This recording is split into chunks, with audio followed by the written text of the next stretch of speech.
Hello, everybody. Some of you will have seen what we're doing today. Some of you will not. But I want to encourage you that even if you've seen the source we're looking at today, I think I want to invite you to think about seeing it with new eyes. So that's the only introduction I'm going to give. And the connection to our parsha this week is very tenuous. Which I think makes it that much more interesting. Today we have a Safari source sheet because we're looking at more than one source. Thank you, Rena. Can everybody see this okay? Yes, awesome. We're going to talk about a relatively famous story in the Talmud, or famous among certain circles. And if you don't know it, and it's not famous to you, that's totally fine, totally reasonable. But we're going to begin by establishing the very tenuous connection to this week's parsha. So this week's parsha is Bahar Bechukotai, and Bahar begins with this very innocuous verse from the Torah. Vayidaber Adonai el Moshe. Hold on a sec. I'm not sure what's making those sounds. Vayidaber Adonai el Moshe Bahar Sinai Lemor. And God spoke to Moses on Har Sinai, on Mount Sinai, and said, a pretty innocuous verse. There's not that much going on there that would be a surprise. The rest of the parsha starts telling us all sorts of interesting things that are about the Shemitah year, about all sorts of other subjects that are a little... Sort of the question we might ask ourselves is, why is the Torah telling us this here and now? Thank you, Rena. So Rashi comes to interpret this verse with the following. Can I get a volunteer to read what Rashi says on this very, very innocuous verse? I can read it. At Mount Sinai, why is the matter of Shemitah, sabbatical year, found at Mount Sinai? Weren't all the commandments spoken from Sinai? How is this the case with Shemitah? It is spoken of in generalities and specifics and its details from Sinai. Even so, all of them, the commandments, are spoken of in their generalities and details from Sinai. Thus it is taught in Torah Kohanim, that would be Leviticus. And it appears to me that thus, that's curious, appears to me that thus it is its explanation. Since we do not find the sabbatical year for the soil that was taught on the plains of Moab in the book of Devarim, that is to teach us that all of its details and its specifics were spoken at Sinai. And scripture comes and teaches here on every speech that was attributed to Moses, that from Sinai was it given, all of their generalities and their details, and that they were repeated again on the plains of Moab. Great. Let's unpack that. David, can you give me a summary of what Rashi is saying here? Or what you think Rashi is saying here, since it's a little convoluted? It seems like what he's starting with is, so why do we have to say from Sinai or at Sinai when we're talking about Shemitah, which interestingly applies to the land, not where Sinai is, for whatever that's worth, but that's just an aside. And then he's saying, I don't think that's an aside. I do think that's part of what he's saying. Okay, fair enough. And then he's saying, since we don't find that the discussion of the sabbatical year at the, during Moshe's speeches in Moab before the people are going to cross into the land, he's making the connection that therefore it must mean that everything that Moshe learned and said originally was at Sinai. That seems to be what he's saying. I think that's a great summary. I think there are 2 or 3 important bullet points, if you will. Oh yeah, Bill. Yeah, why do we even have Shemitah at Sinai? It's usually for farming and stuff like that. Were they really farming at Sinai? No, for sure they weren't, right? I think exactly what Rashi is asking at the beginning. Right, that's our first bullet point, which is, why is this here? We're at Mount Sinai. Why is this thing appearing here? And all the more so, right? If all of the commandments were spoken at Mount Sinai, how does this work with Shemitah year? And his answer is, everything is spoken about at Mount Sinai. That's sort of bullet point number 2.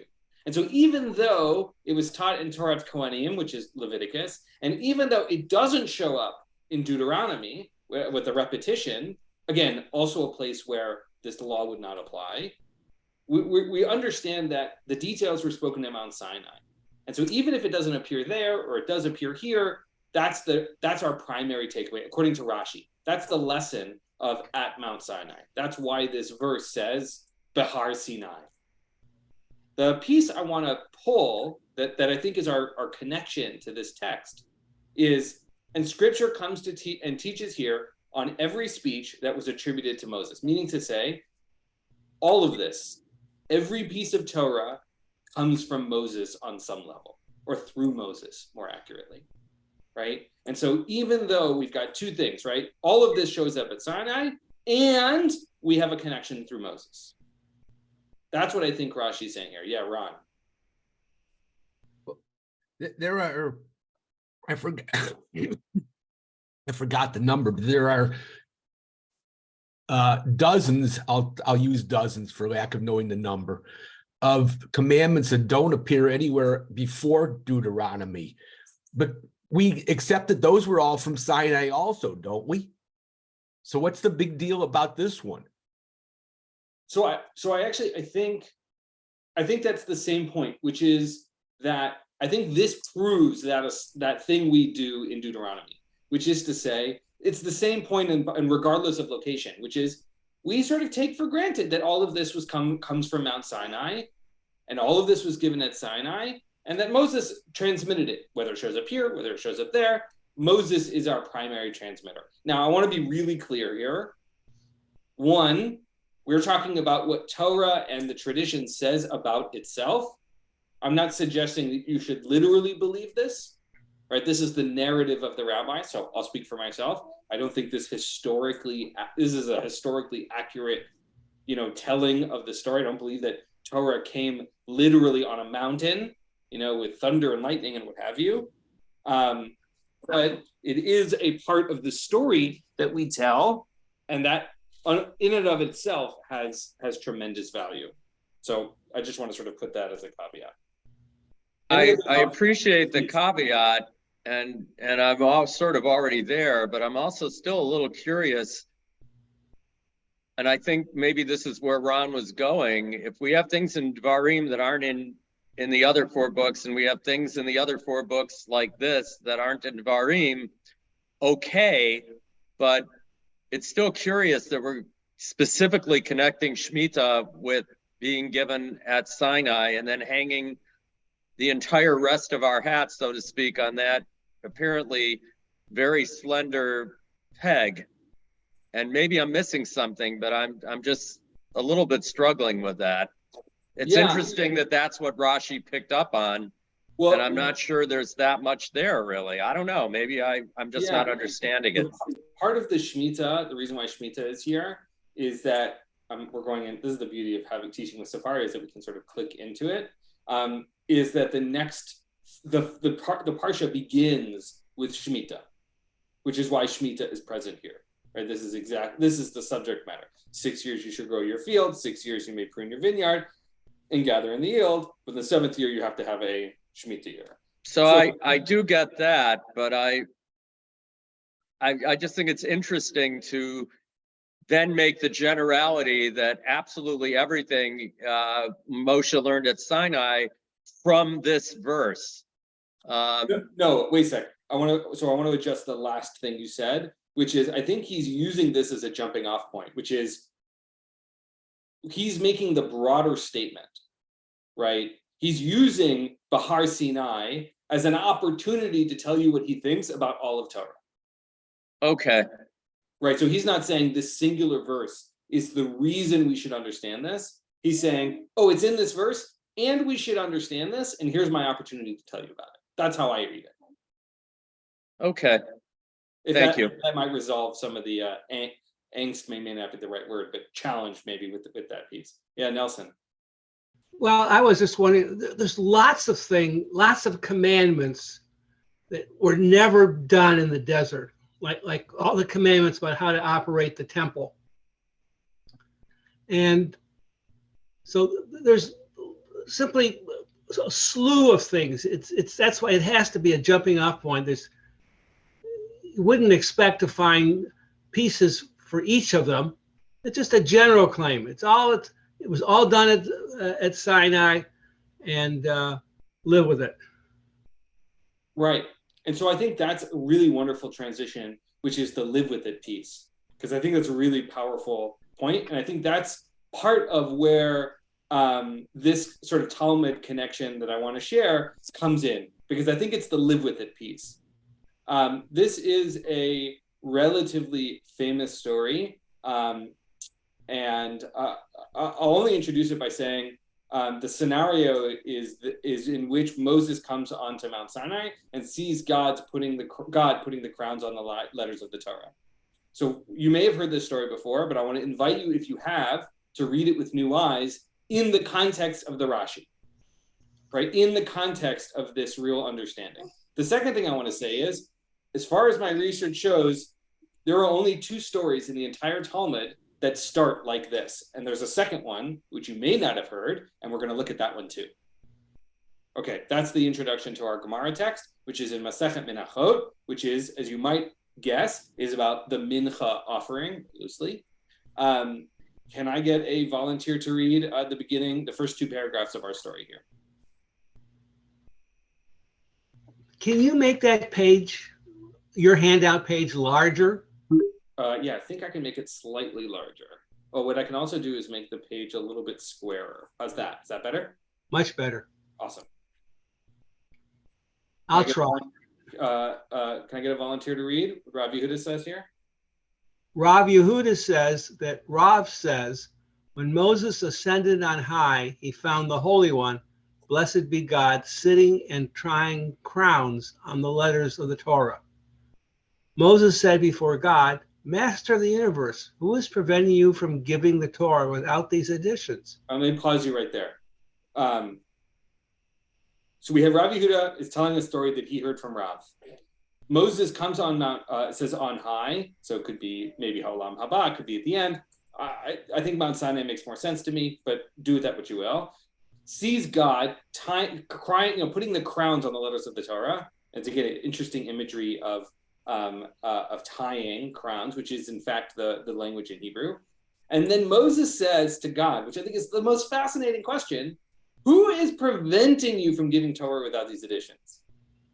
Right? Which is not necessarily the question you might have guessed, right? Because the question we might have asked was, why are you putting crowns on the letters? That's not what this question is, right? Which is, you could have given Torah without them. What's stopping you?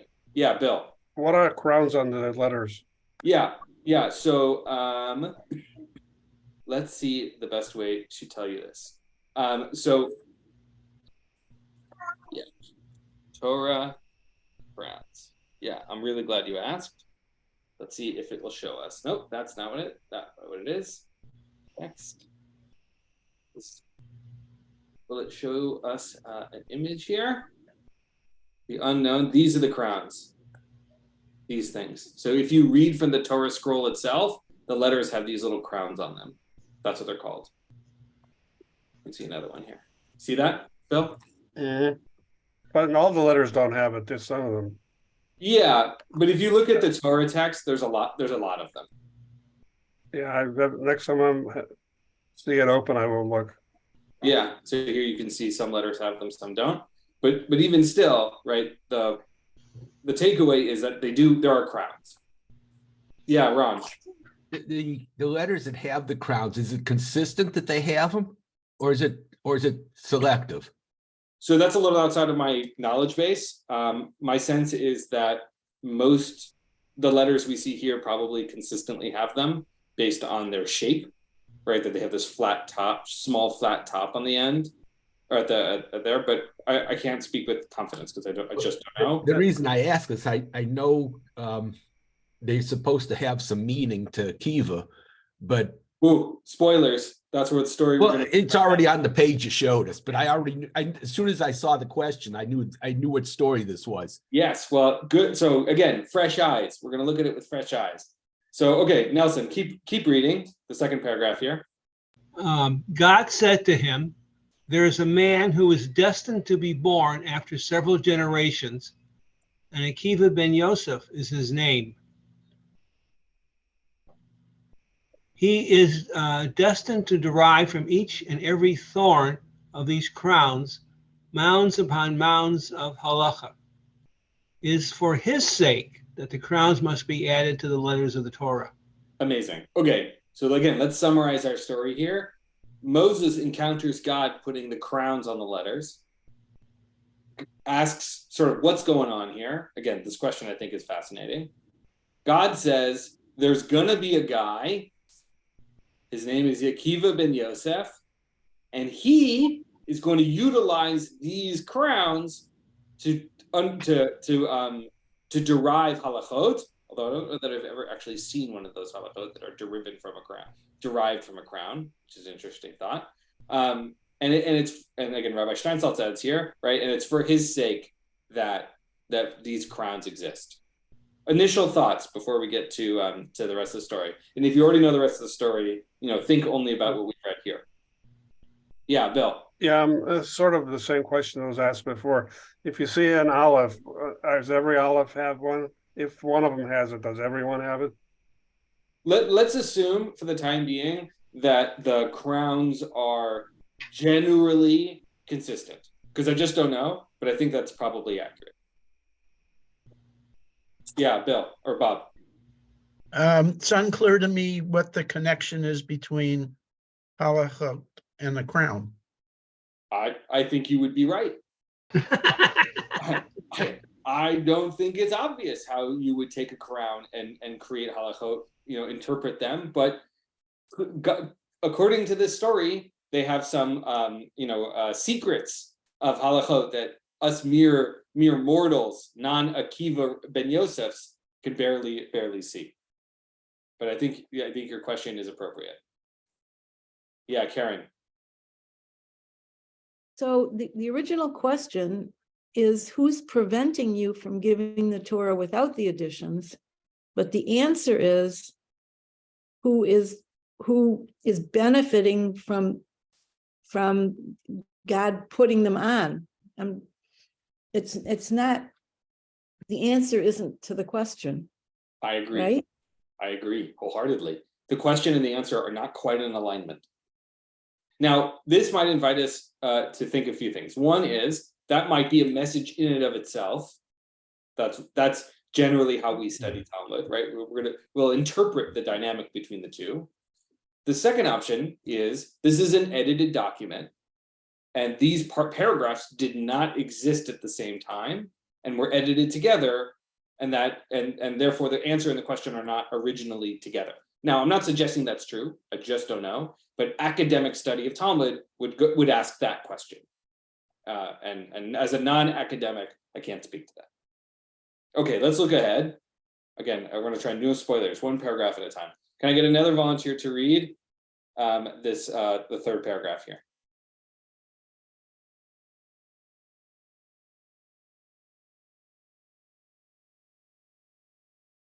Yeah, Karen, go for it. And then Eric will get you for the next one. All right. Moses said before God, Master of the universe, show him to me. God said to him, return behind you. I think it's look behind you more. Yeah, the word for return and turn are very related.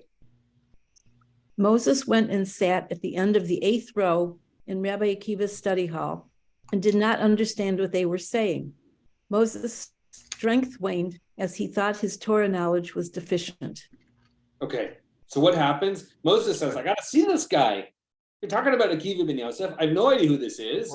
Obviously, I live now, so there's probably, in heaven, as it were, in the world to come. And God says, turn around, sort of this magical thing. Maybe it's the holodeck for Star Trek fans, right? All of a sudden, he appears in the back of Akiva's classroom. And what happens? Moses does not understand what's happening. He does not understand the discussion that is happening in Rabbi Akiva's study hall, and Moses feels bad. Bill, I saw your hand up. What were we going to say? Oh, you're muted, so I can't hear you.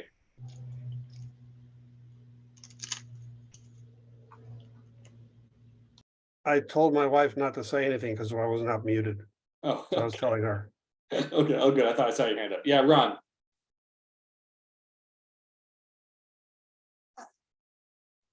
Couldn't find the button. I think it's interesting that this, especially since this was the week of Lag BaOmer, this is obviously before the plague where 24,000 of his students were died, because there were eight rows in the study hall. Yeah, so let's back up one step, right? So one of the reasons why the Omer period has a mourning, MOU, a mourning sort of tone, people don't shave, what have you, it's sort of a weird tradition because it's not attributed to anything particular, only that Akiva's students were killed en masse, and that we are mourning their death, and they are measured in the tens of thousands. So certainly that story is an interesting context with this one in ways that we haven't even gotten to yet. And so so let's ask the question. Rabbi Steinsaltz here gives us an answer, which is that Moses thought Moses's Torah knowledge was deficient. What options are there? Why is Moses not feeling great about this circumstance? Right? This is many generations later. Moses doesn't understand what's going on. He feels bad. Why might he feel bad? Yeah, David. So one of the things I've learned about this passage before is that maybe he feels bad because they seem to be talking about halacha differently than maybe Moshe would have talked about it himself. So Right, maybe it feels different or changed or elucidated or whatever we want to say. I'm trying to pick words maybe that aren't editorial in and of themselves, but not maybe succeeding in that. But he's confused because it doesn't seem like what he already thinks he knows from Sinai. Right. So on some level, the set of assumptions are different, or in some way, it doesn't feel like the halacha he knows, right? It's some sort of departure from what he currently knows. Yeah, Nelson. Well, I don't know. I mean, it seems to me there must be a generation conflict. Say more. Well, however he would have discussed, however Moses would have discussed halacha, they're going about in a different way. I don't know. This doesn't even get to the different conclusions. They attack the topic in a different sort of way, and so he just feels lost. And before I retired, I felt lost in part with some of my students because they thought about the world differently than I did. In part, I think, because I lived through experiences they had only heard about. And they were familiar with technology that I was struggling with. Yeah. So I just envision Moses having a generation conflict. I think that is a reasonable interpretation, right? Right. Now, I want to put you, right, before we read the next paragraph, and Eric, I'm going to come to you in a second. I want you to remind you what Rashi said. What did Rashi say? Rashi said that we know that all of Torah came from Mount Sinai through Moses. So again, this is part of our connection. The next paragraph will do that. But I think it's really interesting to me, right, that Moses, who is famous for which character trait? Humility. For him, Karen, is this what you were going to say? Yeah, please. No, say it. No, kind of, because he supposedly gave all of it, and here now he doesn't understand it. So it's kind of the opposite of humility here. That's exactly right. That's exactly right. Which is, if it was now, first of all, this reminds us that like people are people, right? Moses is entitled to be a person, right? But that his humility might lead him towards excitement, towards interest, towards curiosity. But that's not what the Talmud tells us. It tells us that his strength waned. And that to me feels very human, right? Which is, he might be humble, but he's not so humble not to feel a little bad about himself, you know? Nelson, and then Bob, I saw you as well. Well, it seems to me that the person who initiates a metaphor, a conversation, often doesn't understand. People take it where they want to take it. It doesn't necessarily go where you want it to go, and that's an experience that all writers, all professors have, and Moses is just having it here. Yeah. So right. So here I'm just going to sort of pull out that nuance, right? Which is, I've been reading this text about Moses, and you're reminding us that Akiva is also here. And perhaps Akiva as teacher is not necessarily teaching in a way that Moses can hear. And that's valuable too. That's important, right? That perhaps Akiva and his metaphors or his frameworks are not adjusted so that Moses can also learn. Now, I don't think the story is well, we'll come back to that. Bob, you were going to say. It's interesting that Moses doesn't say they're wrong.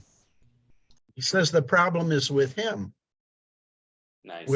Which is very humble.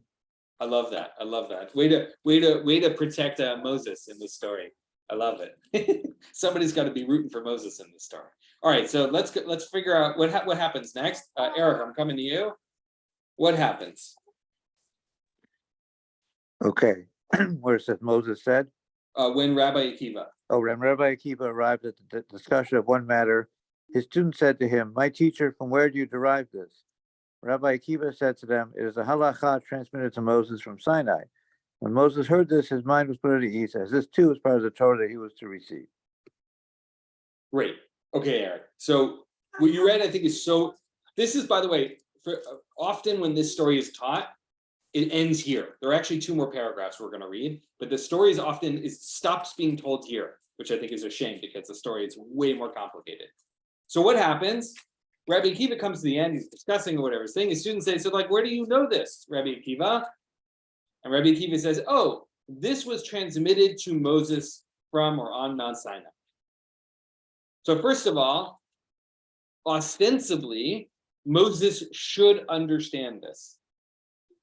That's one option. It doesn't have to mean that. It can mean lots of things. That's one option. Second, right, we have Moses's response. Right, so we have Rabbi Akiva's response to the question, and we have Moses's emotional response to Rabbi Akiva's answer. So Rabbi Akiva says, "I know this because it was transmitted to Moses from Mount Sinai."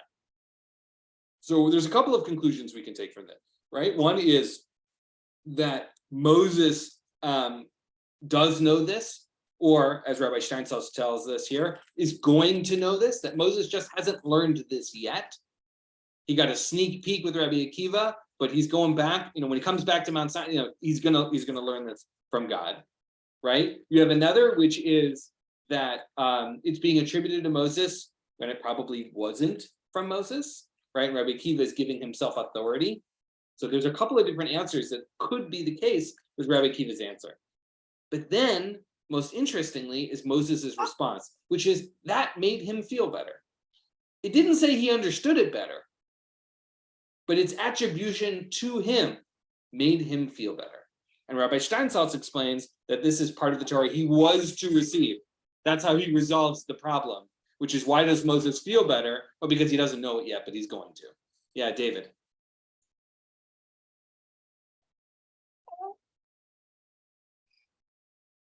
So I think part of what I think is interesting about a story like this in its time is what we appear to know now that maybe they did or didn't know then, which is that the crowns that we have on the letters that we have are crowns on letters we inherited from Babel in the first exile.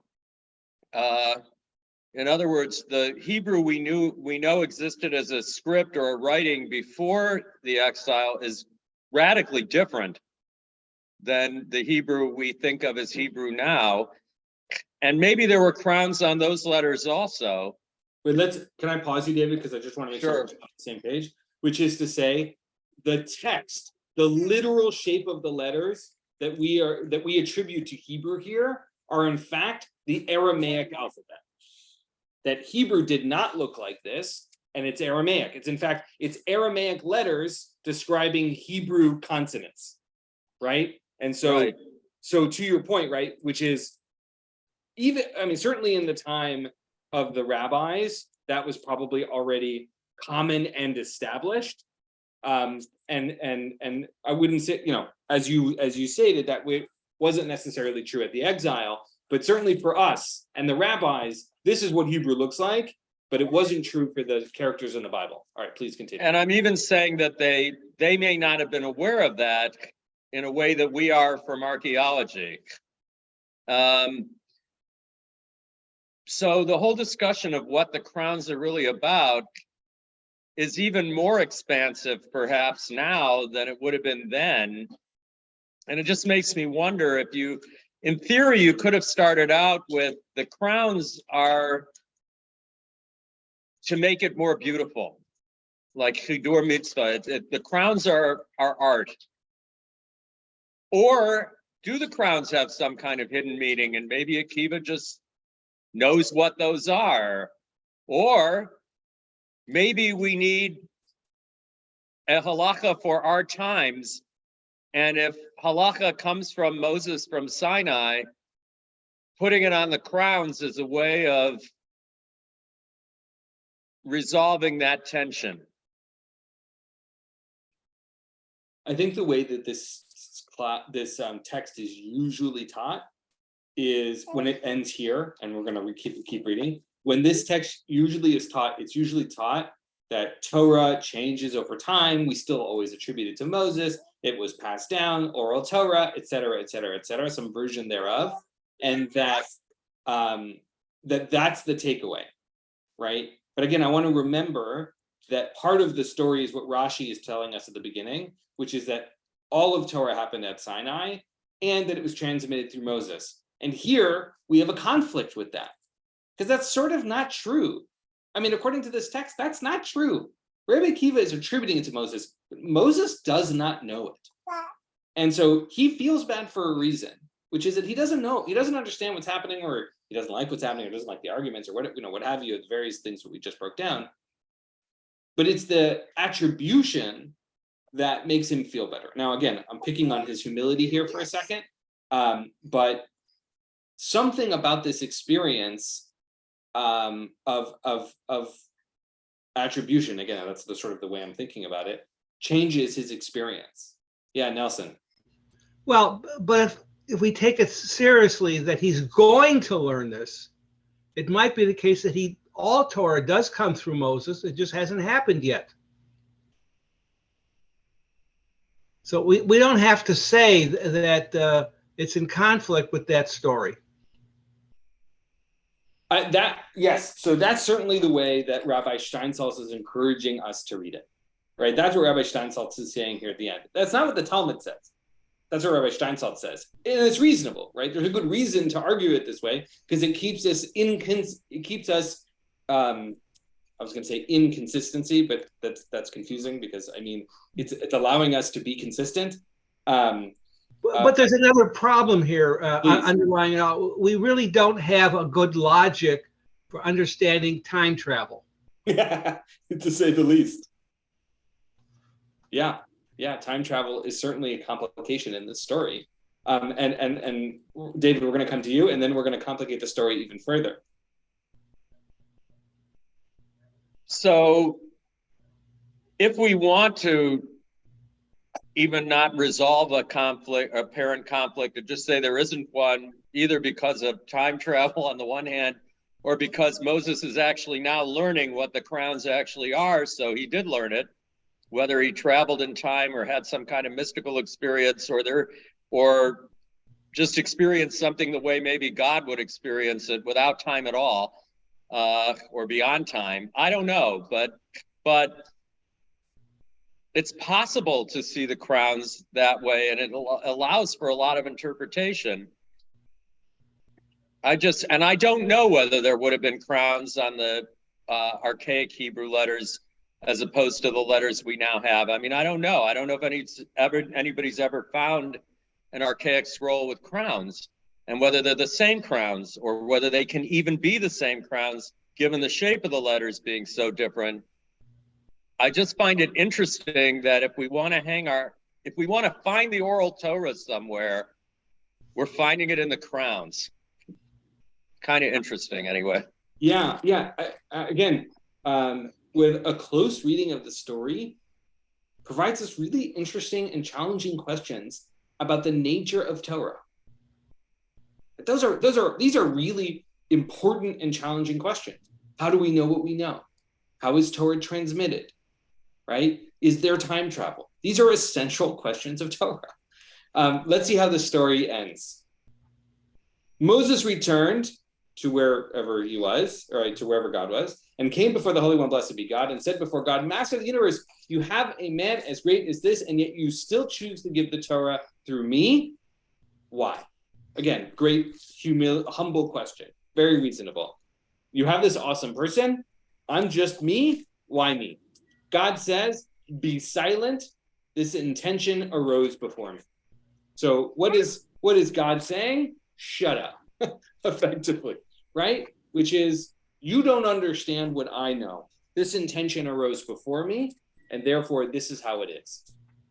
Now, this is a complicated relationship with God, to say the least. I want to read one more paragraph because we're going to come to the end, because this is not how the story ends. Moses says before God, Master of the universe, you have shown me. Yeah. You have shown me Rabbi Akiva's Torah. Now show me. Thank you. Show me his reward, right? So we already get a sense in this story that Torah, that learning Torah has a reward. So again, we're just like identifying assumptions along the way. God said to Moses, return to where you were, basically, go turn around. Moses went back, and what did Moses see? They saw that they were weighing Rabbi Akiva's flesh in a butcher shop. And then here Rabbi Steinsaltz helps us understand, as Rabbi Akiva was tortured to death by the Romans. Effectively, what is the punishment? Basically, murdered by the Romans. You have this amazing rabbi, this amazing teacher of Torah, amazing student, killed by the Romans. Moses said before God, Master of the universe, this is Torah and this is its reward. And God said, be silent, this intention arose before me. Effectively, shut up, you don't understand. Now, we're going to read one more story after this. This is a tough end to this, I think, really beautiful story. So I'm curious what people are thinking. How are people feeling at the end of this version of the story when we end it at the end? Yeah, Nelson. I just have a question. I don't understand this phrase. This intention arose before me. What's God trying to say, or what's it mean?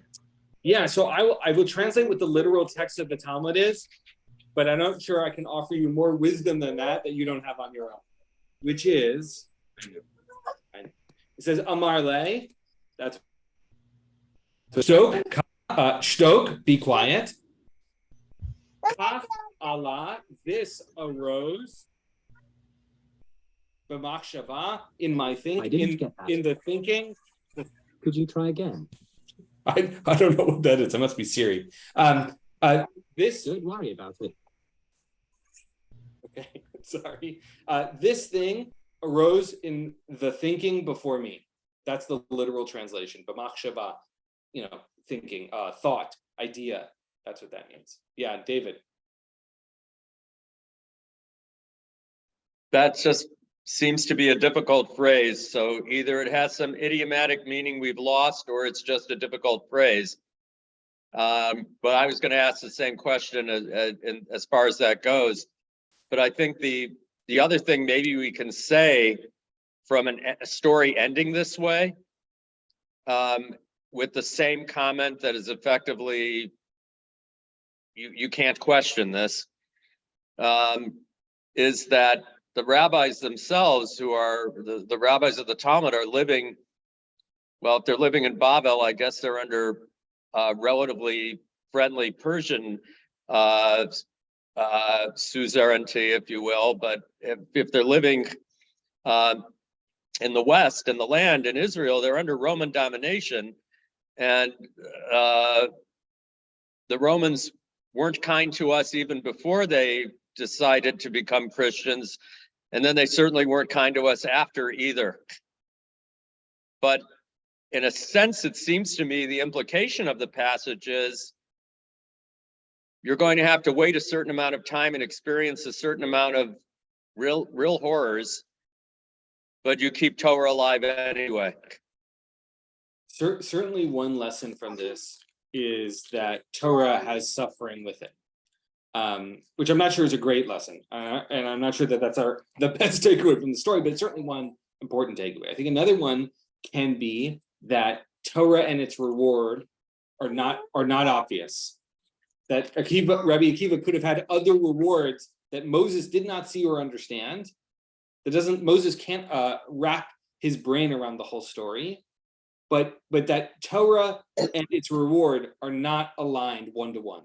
I would also, yeah, please. I'm sorry. I would also add that if in the end of time or whatever the end of days may or may not be, we have this image of everybody worshiping on Har Habayit and bringing the Jews back to Jerusalem on their shoulders, so to speak, even after some horrific war. I mean, that's a prophetic image. It does seem that if one tries to relate that to this concept of being a light unto the nations, it seems a long and tortuous path. Maybe we're not always being a very good light, and maybe sometimes whether we're being a good light or not, somebody doesn't appreciate that particular light shining on their particular circumstance. So I think we all hope for this messianic age, if you will, where everybody gets along and we are brought back to Jerusalem on the shoulders of our former enemies, and everybody's worshiping at God's holy mountain, and nobody need fear harm. Clearly, we weren't there at the time of the rabbis writing the Talmud, and we're still not there. David, turn around. No, I'm just kidding. Yeah, and nobody knows when that's going to be, but it just seems to come back to we still have to work on it. And thank God for relatively quiet and prosperous times, and God forbid tests, as we say every morning in the Shacharit, no tests or no whatever the exact phrase is. But whether we want to call them tests or not, or whatever we want to call them, sometimes they're surahs. And nevertheless, we somehow have to keep going. Yeah, I want to draw out one interesting idea that you named that sort of aligns with something that Bob had said before, which was in the framing of a light into the nations that maybe we didn't do so well, is once again reflecting on our actions and how we were deficient, which again, the same way that Moses was thinking according to Rabbi Steinsaltz. Another way of taking this, I think a slightly more cynical way of looking at this, is to say, this is not a good answer. That this is the reward, why bother? And I think that is a legitimate way of looking. I don't think that's our real takeaway, but I think that's a legitimate way of looking at this text. Let's not pretend otherwise, which is, if this is the reward, I want no part of this. Right? I think this, in this story in so many ways, encapsulates the rabbinic challenge of the question, what do I do with suffering? How do I know all of this is worth it? And the answer is they don't know. That's why the answer, God's response, is so dissatisfying, is because it's a non-answer. Now, again, if we hold Rashi with us at the beginning on our original verse from this week's Parsha, which is, Why is this happening at Sinai? What is happening at Sinai that has these ramifications, that ripples out through history? And what is Moses's role in it? These, I think, are really interesting and fundamental questions. Okay. Yeah, Karen, and then we're going to read the next story. So I don't know if this is really far-fetched. Sinai is the closest that we come to actually hearing God, what God wants of us. And I think what God is saying here is, be silent. Like, even with that, you still don't know you don't know the whole of it. You only get a piece. I love that, right? We're folding time back onto itself. We're now back at Sinai. This is one answer to the Sinai moment, which is, you are here with me, hearing as close as you can to my voice, and you still can't really understand the ramifications. Ooh, I love that, right? Right? Again, we're folding time back on itself. It's like a time travel movie, right? Which is, you even if you get it, you don't get it. There's so much more happening here. I love that. So in my research, we have this phrase, I'm going to point it out to us. God is kosher ktarim, right here. Kosher ktarim is tying the crowns. So I did some research, and there is tying and there are crowns, and they show up in lots of the things, sort of, the imagery is used again and again, but not exactly in this same way, in the same way the story is told. And so I found this other story, totally different person, telling a same scenario with a different story. And truth be told, I had never learned this before in preparation for this class. Rabbi Yehoshua ben Levi said, when Moses ascended on high, Moses found the Holy One, blessed be God, tying crowns to the letters, right? And this year we have, Sheinsalt's added a little extra information. There are ornamental crownlets, right? The one we looked at. Okay, thanks. Moses said nothing, right? So in the first story, Moses says, who's preventing you? In this version, Moses said nothing. And so God prompts Moses, says, is there no greeting in your city? Do people not greet each other in your city? I love this. This is God as nudnik, right? What, you don't know how to be polite where you're from? Is this how people act where you come from? Right? And Moses responds to God, does a servant greet his master? Does a servant greet, you're God, I'm just a human, like I'm supposed to interrupt you? That would be disrespectful. This is what God, I try really hard to change all the he's to be God. So this is God said to Moses, at least you should have assisted me and wished me success in my work. Right, so what does God say? You say nothing. The least you could do was wish me good luck. Tell me to be successful. Immediately, Moses said to God, and now may the power of the Lord be great as you have spoken, right? Which is a quote from Numbers, right? Which is basically a quote of God, like someone quoting God, saying God should be successful. So here's the question. The reason why I thought this story was interesting and worth bringing is, these stories are in conversation with each other. They have to be, because the scenario is too similar and only appears in this format. These are the two stories that start with Moses coming on Mount High, on high, and encountering God and seeing God tying the crowns. So the question I have for you in our last 5 minutes or so, which is, how does this part of the story change the way the story we just read? By the way, I don't have a preconceived answer, right? I'm curious to hear your thoughts. How does this story inform the other?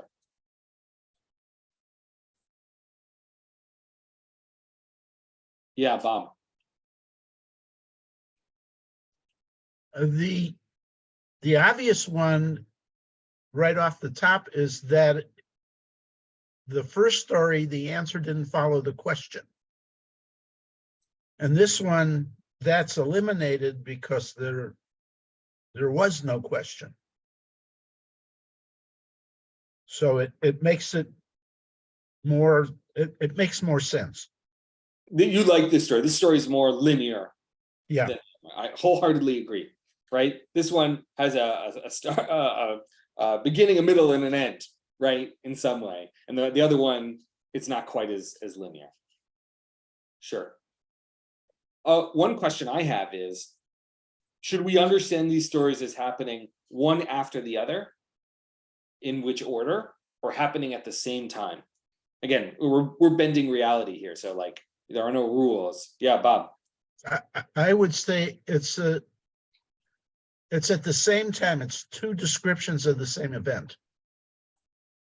And okay, so I love that, right? So if this is the description of things happening simultaneously, that means that this story and the other story, right, using the sort of transitive property, have the same answer, right? They're telling us the same story. They have the same conclusion.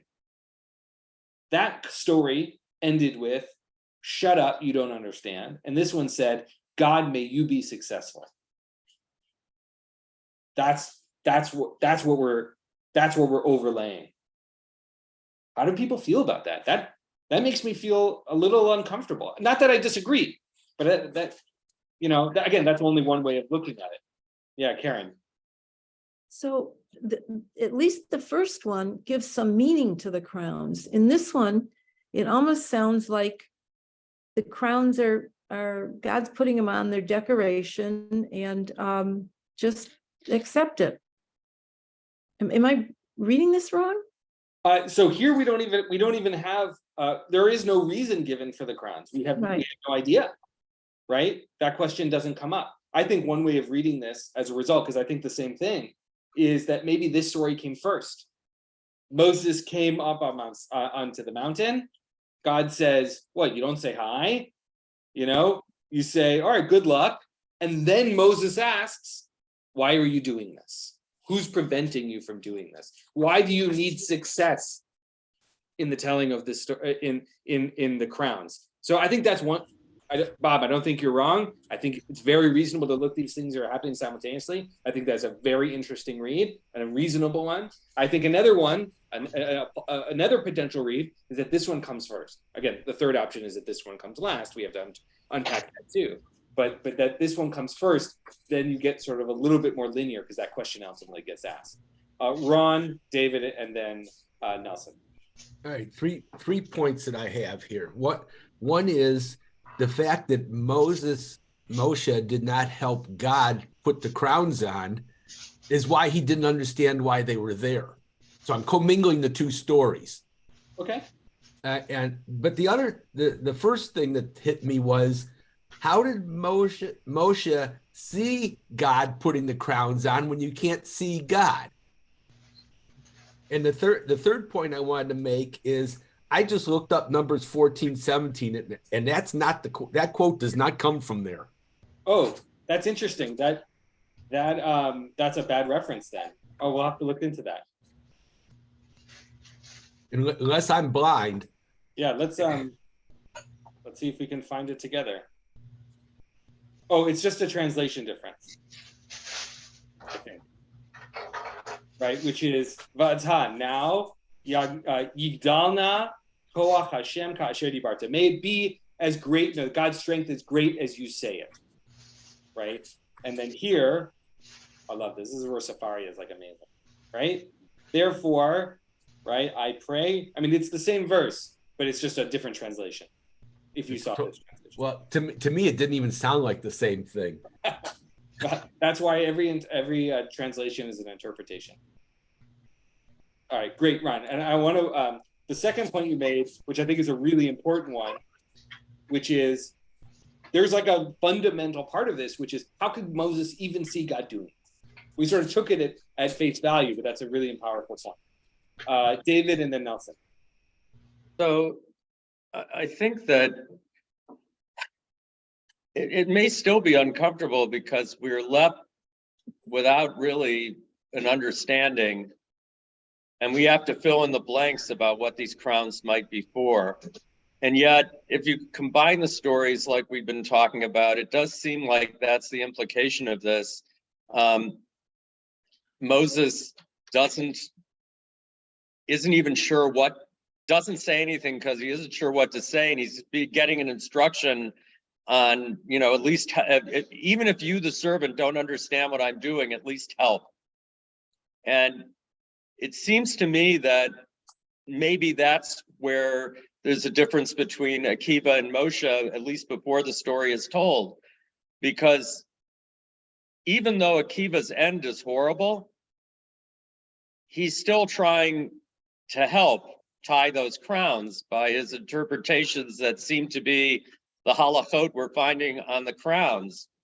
And we're still not only remembering Akiva's death, but also Akiva's life, and we're still influenced by those teachings. So the crowns are still there, much as in the other martyrology story, we hear that the parchment is burning, but the letters are flying free.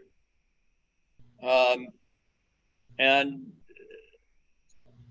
would we have preferred not to have those kinds of experiences in our history? I suppose we would have, but there's some kind of koach anyway that comes from remembering both the good and the bad from those experiences. So maybe that's what's meant by shouldn't the servant help the master tie the crowns?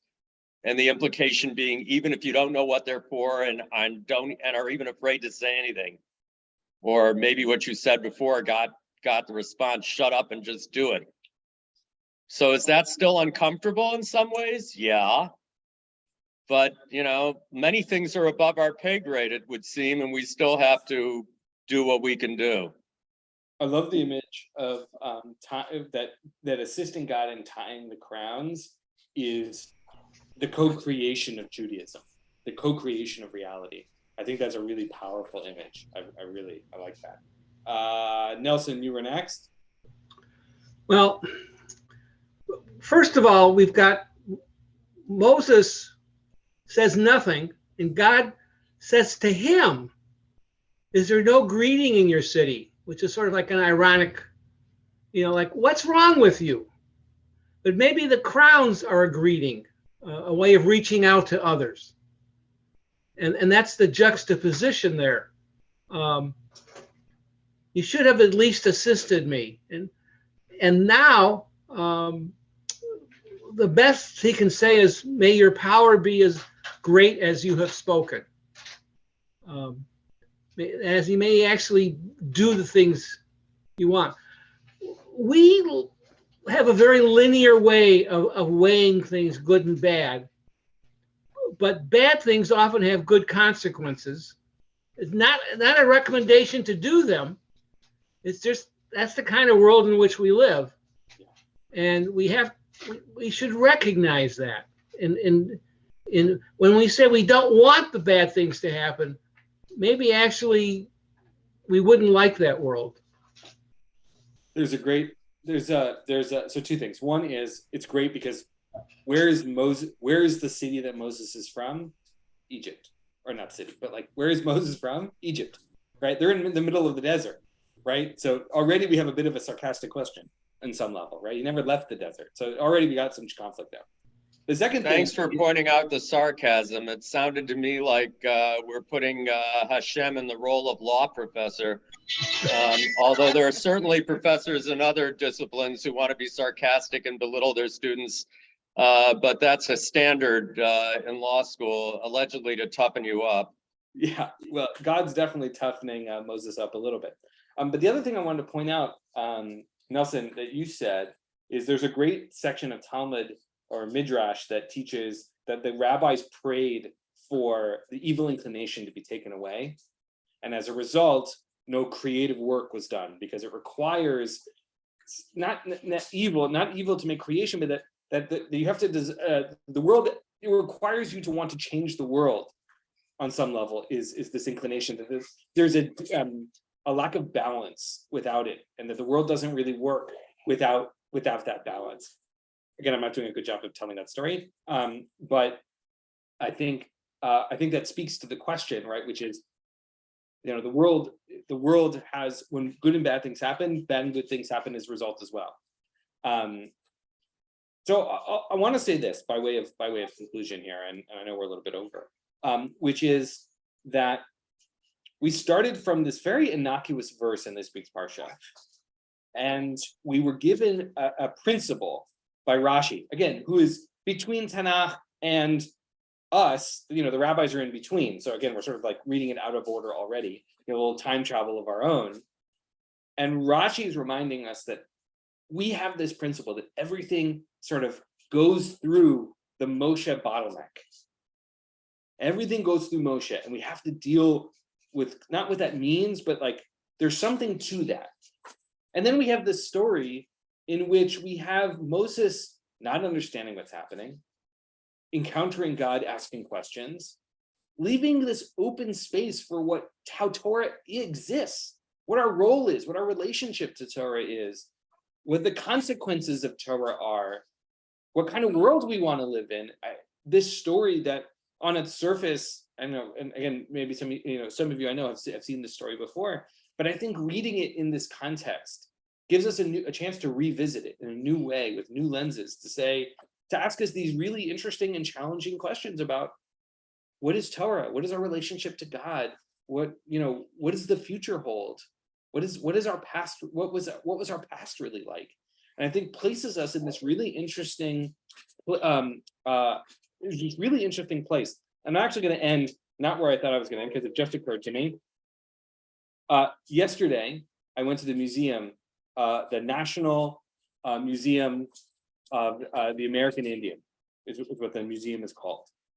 And I read this really powerful quote by, I pulled it up on my phone, by a Muskogee Native American, a member of the Muskogee tribe nation, and said this, and it occurs to me now in this moment how relevant it is. And it says the following: when you act and speak, you must think of all your relatives, known and unknown.